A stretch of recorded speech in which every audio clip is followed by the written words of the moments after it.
Hi అండి. నమస్తే sir. Telugu Desam పార్టీతో టచ్లోకి 9 మంది వైఎస్ఆర్సీపీ ఎమ్మెల్యేలు, వైసీపీ ఎమ్మెల్సీలు మొత్తం గంపగుత్తగా తెలుగుదేశం పార్టీలోకి జంపు. ఇది ఇప్పుడు మీడియా వర్గాల్లో ఒక సంచలన వార్త. ఏం చెప్తారు వీటి మీద? నాయకత్వం మీద నమ్మకం లేకపోవడం.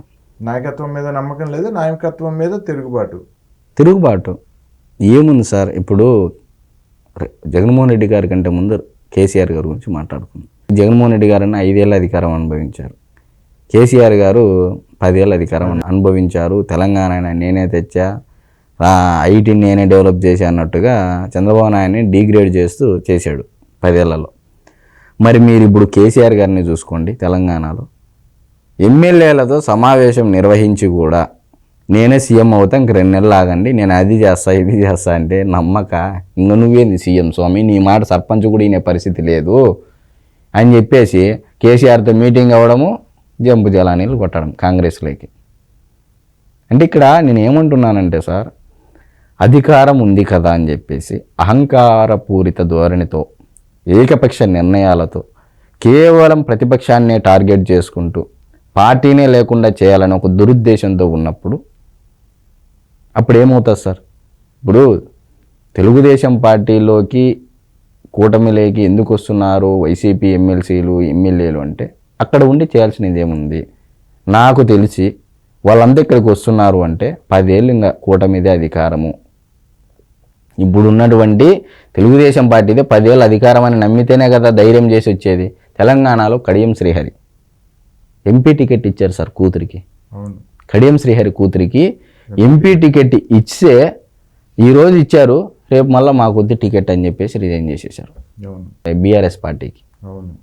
దేనికంటారు అంటే ఒక రాజకీయ నాయకుడు కూడా తన భవిష్యత్తును చూసుకుంటాడు కాబట్టి, ఒక రాజకీయ నాయకుడు నా యొక్క రాజకీయ భవితవ్యం ఏ పార్టీలో అయితే ఉన్నతంగా ఉంటుందని చెప్పేసి చూసుకుంటాడు కాబట్టి, ఆ తరహాలో మనం విశ్లేషించుకున్నట్లయితే ఇప్పుడు జగన్మోహన్ రెడ్డి గారి పరిస్థితి సేమ్ అదే పరిస్థితిలో ఉంది.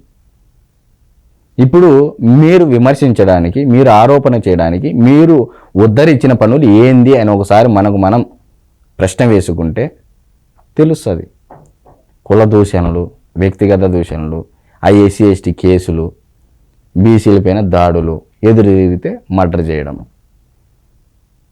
ప్రజలు ఏ విధంగా మిమ్మల్ని ఆదరిస్తారు? నిన్న ధర్మవరం నియోజకవర్గం మాజీ శాసనసభ్యుడైనటువంటి కేతిరెడ్డి వెంకటరామిరెడ్డి గారు ఏం చెప్పారు? ప్రజల్లో మా పైన ఇంత వ్యతిరేకత ఉందని మేము అనుకోలేదు అని. అధికారం ఉన్నప్పుడు నువ్వు ఎలా అనుకుంటావు? కళ్ళు కనపడలే ఆయనకి. నువ్వు గుడ్ మార్నింగ్ అని చెప్పి తిరిగితివి, తప్పు లేదు.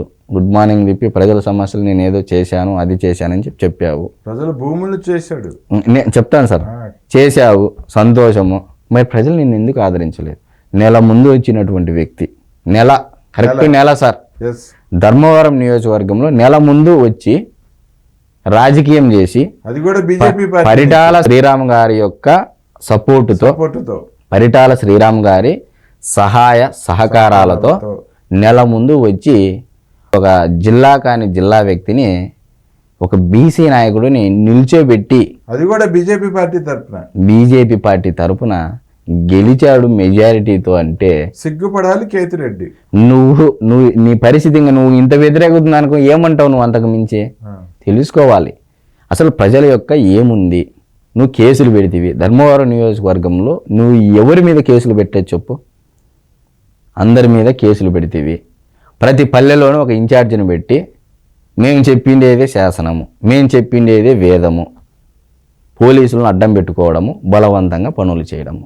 వ్యతిరేకత రాక నీకేమన్నా జగన్మోహన్ రెడ్డి గారి మాదిరి నుదుటి మీద ముద్దు పెట్టి దవడకి గంధం రాసి నీకు నుదుటి మీద తిలకని ఎత్తి గెలిచినావు పో అంటారా? ఇలాంటి వ్యక్తులు ఇప్పుడు ఎందుకు జంపు గారు? ఇప్పుడు వైఎస్ఆర్సీపీ పార్టీలో ఓడిపోయినటువంటి మాజీ శాసనసభ్యుల భవితవ్యం కూడా ప్రశ్నార్థకమే సార్. వాళ్ళ భవిష్యత్తు ఇప్పట్లో లేనట్టే. నేను ఎందుకు ఈ మాట అంటున్నానంటే, ఇప్పుడు జగన్మోహన్ రెడ్డి గారు నిన్న పిన్నెల్లి రామకృష్ణారెడ్డి గారిని ములాఖత్ చేసేసి ప్రెస్ మీట్ పెట్టడం జరిగింది. ప్రజలు ఇప్పుడు అవన్నీ గమనించి, నిజంగా ప్రజలు నిశ్చితంగా గమనించే కదా అసలు మీకు సినిమా లేదు ఇంకా 10 ఏళ్ళు రాష్ట్రంలో అని చెప్పేసి 11 సీట్లతో 11 సంవత్సరాలు మీకు సినిమా లేదు ఇంకా. ఇప్పట్లో మీరు ఏ రకంగా మరలా ప్రజల ముందుకు వస్తారు? ఏ విధమైన ఇప్పుడు వీళ్ళ పరిపాలన బాగోలేకపోతేనే కదా మీరు ప్రజలు ఉద్యోగస్తుల మిమ్మల్ని అస్సలు నమ్మరు. ఎందుకంటే వాళ్ళని పెట్టినంత టార్చరు మీరు ఎవ్వరు పెట్టలేదు. యాప్లు అంటివి, అద్దంటివి, ఇద్దంటివి, వైన్ షాపుల దగ్గర నిలబెట్టి పని చేపిస్తేవి, కరోనా టైంలో జీతాలు ఇచ్చాడు అంటున్నారు. మరి కరోనా టైంలో సబ్బు కొంటే ప్రజలు ట్యాక్స్ కట్టలే? కరోనా టైంలో మద్యం కొంటే ట్యాక్స్ కట్టలే? కరోనా టైంలో ట్రాన్స్పోర్ట్ చేస్తే అంటే ట్రాన్స్పోర్ట్ జరిగినప్పుడు కట్టలే? అంటే రాష్ట్ర ప్రభుత్వం నుంచే ఇచ్చావా? అప్పులు చేసే కదా నువ్వు ఇచ్చిండేది. నువ్వేందో నీ సొమ్ము ఇచ్చినట్టు చెప్తున్నావు. ప్రజల సొమ్మేగా, ఇప్పుడు ప్రజలేగా కట్టాల్సినది. ఇప్పుడు నువ్వు అధికారం దిగిపోయావు, ఇప్పుడు ఎవరు కట్టాలా డబ్బులు? నువ్వేమో జీతాలు ఇచ్చినావు అంటవి కూర్చోబెట్టి కరోనా టైంలో. మరి ఇప్పుడు ఆ డబ్బులు ఎవరు ఇచ్చారు? ప్రజలు కట్టినటువంటి పన్నులేగా, మళ్ళీ ప్రజలేగా వడ్డీలు కట్టాల్సిందేది, ప్రభుత్వానికి చేసిన అప్పులు కట్టాల్సిందేది. నువ్వేదో కట్టినట్టు ఆ బిల్డప్లు ఏంది? నేను అనేది ఏమంటే సార్, రాజకీయ నాయకులు ఎప్పుడు తన భవిష్యత్తును చూసుకుంటారు. పార్టీలు మారడం అనేది ఫిరాయింపు నిరోధక చట్టము 1988 వచ్చినప్పటికీ ఇప్పటికీ ఫిరాయింపులు జరుగుతూ ఉన్నాయంటే దేశంలో చట్టాలు బలంగా మాత్రమే ఉన్నాయి, అది అమలులో బలంగా లేవనేది మరొక్కసారి సుస్పష్టం. ఇంకో విషయం అండి, ఎమ్మెల్సీ వైఎస్ఆర్సీపీ ఎమ్మెల్సీలు కానీ రాజ్యసభ సభ్యులు కానీ మొత్తం అంతా గంపగుత్తగా టీడీపీలోకి ఎందుకు వెళ్ళారు సార్? ఉన్నారు. ఎందుకు ఇదంతా చూసి నిన్నటి వరకు ఆ రాజ్యసభ సభ్యులు ఎమ్మెల్సీల మద్దతుతో బిల్స్ పాస్ చేసుకుంటున్న మోడీ గారు కూడా చంద్రబాబు నాయుడు గారికి ఇంత ఫాలోయింగ్ ఉందా ఏపీలో, ఇంత గొప్ప నాయకుడు అని చెప్పి షాక్ అవుతున్నారంట. ఫాలోయింగ్ ఏంటి సార్? ఇప్పుడు మోడీ గారు ఎందుకు పోవడరు? ఇప్పుడు మోడీ గారి సీట్లో కూర్చునేది ఎవరి వల్ల? నితీష్ కుమార్ వల్ల, చంద్రబాబు నాయుడు వల్ల. ఇది ఇది ఇది నేను చెప్పేటువంటిదే, ఇది ఉన్న వాస్తవమేగా. మరి నువ్వు మోడీ 400+ అని అండ్రి, ఎందుకు ఇవ్వరు ఇంపార్టెన్స్? ఈరోజు దేశం మొత్తం మీద చాణక్యం తిప్పేది ఎవరు? అపర చాణక్యుడు ఎవరు? ఇప్పుడు కింగ్ మేకర్ ఎవరు? ఇప్పుడు ఒకప్పుడు వీళ్ళంతా హేళన చేసిన వాళ్ళే కదా.